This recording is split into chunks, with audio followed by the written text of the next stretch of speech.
केंद्रीय चुनाव आयोग ने देश के 5 राज्य में होने वाले विधानसभा चुनाव की तारीखों का ऐलान कर दिया गया है। जिन 5 राज्यों में चुनाव होने हैं उसमें से एक छत्तीसगढ़ भी है। हमारे साथ बात करने के लिए भारतीय जनता पार्टी से पार्टी के उपाध्यक्ष सच्चिदानंद उपासने और कांग्रेस से मीडिया सेल के प्रभारी शैलेश नितिन त्रिवेदी हैं। आइए सबसे पहले जानते हैं शैलेश नितिन त्रिवेदी से कि किस मुद्दे को लेकर वो इस बार चुनाव मैदान में उतरने वाले हैं। चुनाव की घोषणा का स्वागत करते हुए हम ये कहेंगे कि चुनाव के लिए हमारी कांग्रेस पार्टी पूरी तरीके से तैयार है।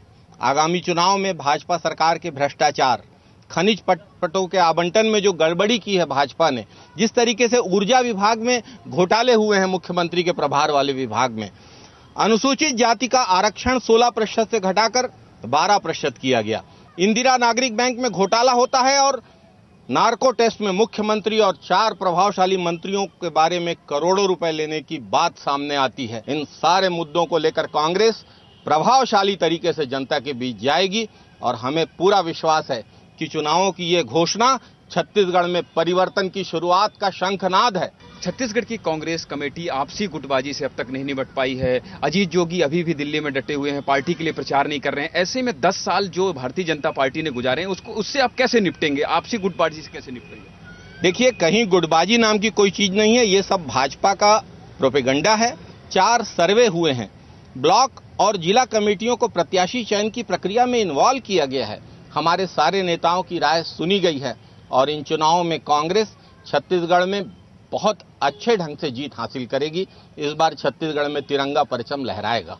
कितनी सीटों में आपको उम्मीद है कि कितनी सीटें आप लेकर आएंगे और क्या स्थिति रहेगी? मुझे पूरा विश्वास है कि जिस तरीके से राहुल गांधी की जगदलपुर की सभा में भीड़ उमड़ी, जिस तरीके से जांजगीर चांपा के किसान सम्मेलन और कांग्रेस लाओ छत्तीसगढ़ बचाओ के कार्यक्रम में जो भीड़ आ रही है, उसे देखते हुए कांग्रेस को 60 से अधिक विधानसभा चुनावों में जीत हासिल मिलेगी।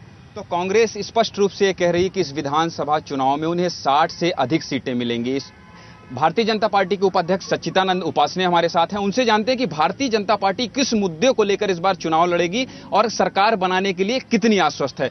मेरे मित्र ने जो आरोप लगाए हैं वे सारे आरोप पूर्णतः मिथ्या हैं, राजनीति से प्रेरित हैं, देश भावना से लगाए गए आरोप हैं।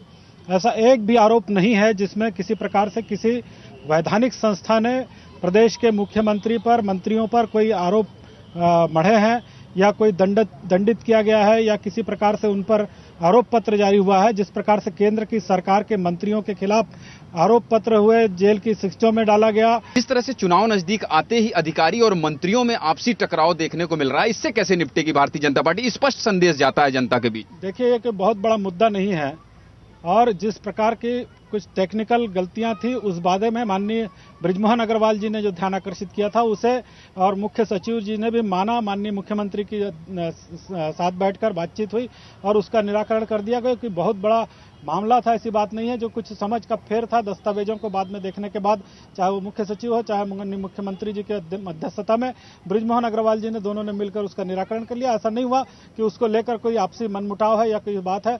कितनी सीटें लेके आएंगे? आपको क्या लगता है कि इस बार के चुनाव में आप कितनी सीटें लेके आएंगे? निश्चित रूप से हम अभी जितनी सीटों पर है उससे हम उसमें वृद्धि करेंगे। जो विकास इस छत्तीसगढ़ को मिला है उस विकास के बदौलत हम पूर्ण बहुमत से और सरकार बनाएंगे, ये हम कहते हैं।